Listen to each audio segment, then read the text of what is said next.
and it also meant that we didn't just do 50 or 60 songs and see which ones worked. We kept it. It was a really focused, I think, exciting way of making the 12-track record.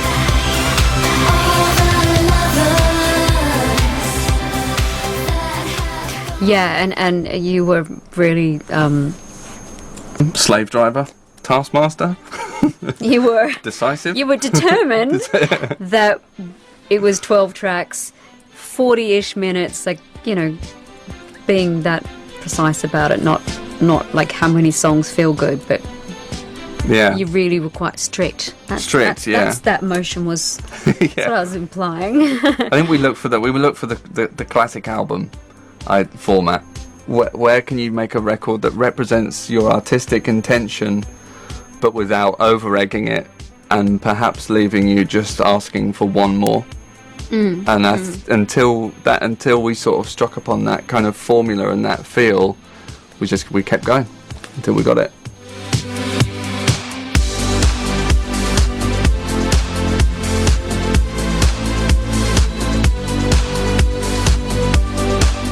There is something of a celestial feel throughout the album. Definitely not in every track, but I think we tapped into that with the first song we worked on together being Angel, which turned into Looking for an Angel. Personally, I'm always attracted to those kind of ethereal, winsome, starry, universal ideas, and thankfully... Maybe because you are one. What? Just throwing it out Thanks! There. Everyone's thinking it. I'm saying it. Well, then what's this place? If I'm a little star, you must be a little, in my cosmos. Recorded in heaven. Well, does it get any better than that? Actually, it was like it was recorded in heaven. There was a, it's actually, again, this is, a song that was done really early on was Looking for an Angel. It was the first thing we did together, but of the two other songs, Aphrodite and Cupid Boy, Aphrodite Kylie did with Narina Palo, and Cupid Boy was done with Luciana and Swedish House Mafia. I think it's a good way of sort of illustrating that, there are, of the songs on the record, stuff that Kylie wrote, stuff that she wrote with other people. It just does show that songs were selected because they started to fit into what the blueprint of the record was. And, so these songs would kind of come in, or we'd hear something, and it would have a resonance with the rest of the record. And at that point, it's like almost like no way it couldn't have been on the record. Yeah. It was like everyone was there at that time and was part of the same thing. And I think it's a good example there of those are, Looking for an Angel, Aphrodite, Cupid Boy, 3 songs written by different combinations of teams, but all sort of sharing that sort of unifying idea of the album. And of course, Aphrodite went on to be the album title. When you knew a song was right, and you knew that it was kind of saying what we'd want to say, we'd both be listening, not seeing each other, kind of just listening in our own world, and then the point in the song where the hands would go up and we just check, put the hands up. Hands up, good reaction. And of course there was the Dolly Parton litmus test, which I've got to tell you has travelled. I've been asked so much about that. It's worked.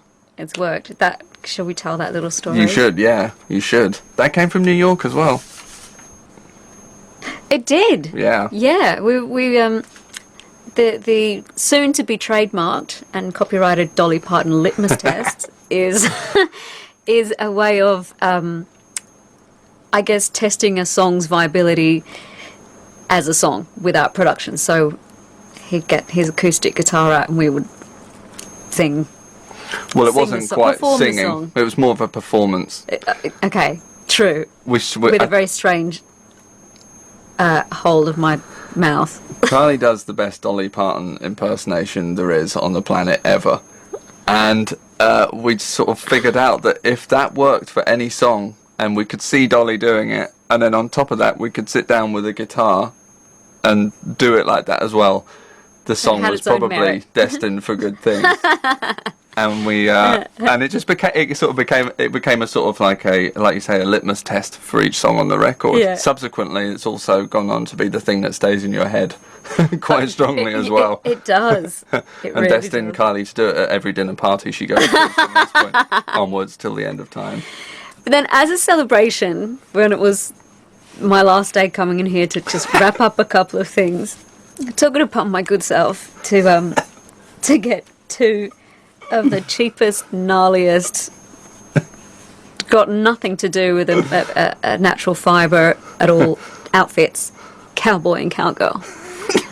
One was couriered here earlier in the day with a message. I can't remember what I wrote, but just reading it, you could tell it was in that accent, y'all. Oh, better get yourself ready. Yeah. So It mentioned grits in it somewhere. it did as well. mention grits. So by the time I got here later in the day, I did a Wonder Woman quick change at the entrance and walked in to find my cowboy with Kenny Rogers blasting out of the stereo, and then I came in and we punched out a good old rendition of Yeehaw! That's right. Yeah. All the Lovers in Dolly Parton litmus test style. We got the baked beans on the fire for that one. Yeah, that was possibly just one of our most fun moments. There's been numerous.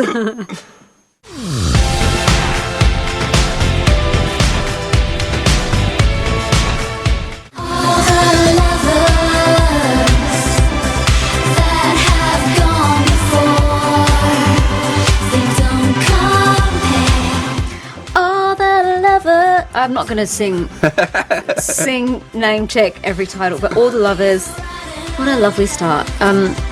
Written by Jim Elliott and Mima Stillwell. Who you'd worked with before, Yeah. but stylistically in a very different way, I think. Yeah, they wrote Two Hearts, which was the first single from my previous album. And this was just delicious when we heard it. And also very, very nice people. And it came through. It also was it is a nice start, but it was something that was recorded towards the end of the record. Although they had written it for me with Human by the Killers in mind, which you of course produced. Right. So they were, there's all these like webs that kind of connect us all, and that I think that was their one stab at a song for this album, and they nailed it. Yeah, they nailed it. You couldn't, I don't think once it was in existence, we couldn't imagine that it had ever not been there right from the start.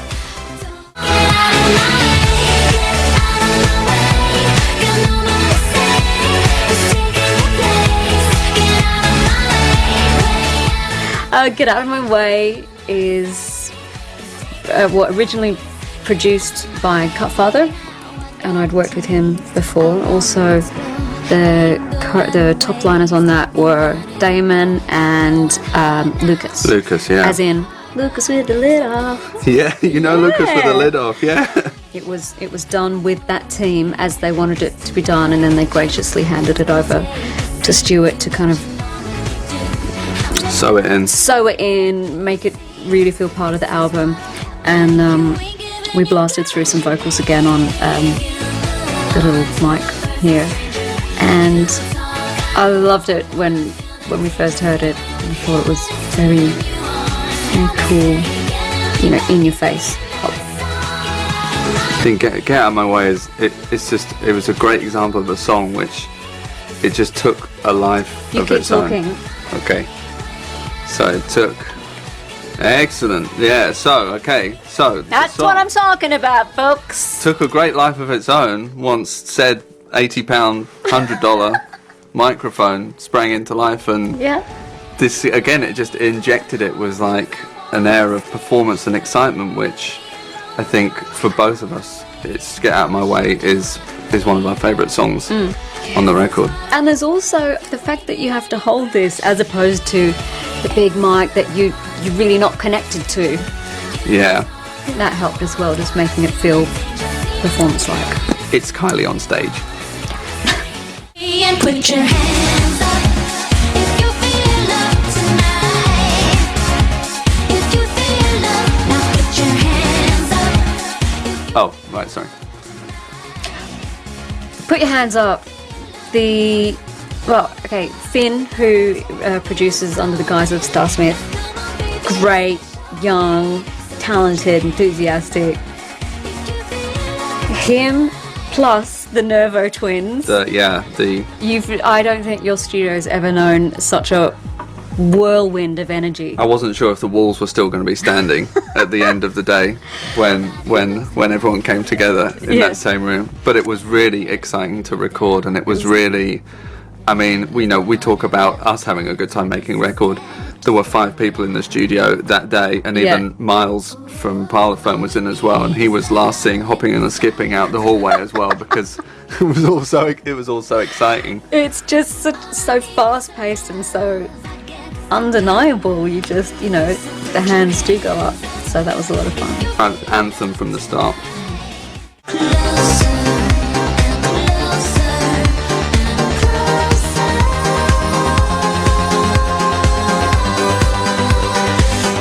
Now Closer. Yeah. Was a little gem of yours. It was Closer was a song that and think about the whole shape of the record. I think you have the songs that just jump up immediately and say, I'm here, and then you have the songs that kind of creep around the back and bite you and suddenly get a little under the skin and become, they kind of get you that way. I think Closer was a song which it's such a simple idea, but it's also something which I think has a sort of an ethereal kind of charm to it, and I think that just, it gives you a great, like I say, the song just kind of sneaks up and bites you in the way it did when we recorded it. We didn't start recording it going, this is amazing, but as the more we got into the song, the more we just kept taking it up further and further until it became its final thing. And then I came back one day and Amadeus had popped up on the start of the record. Yeah.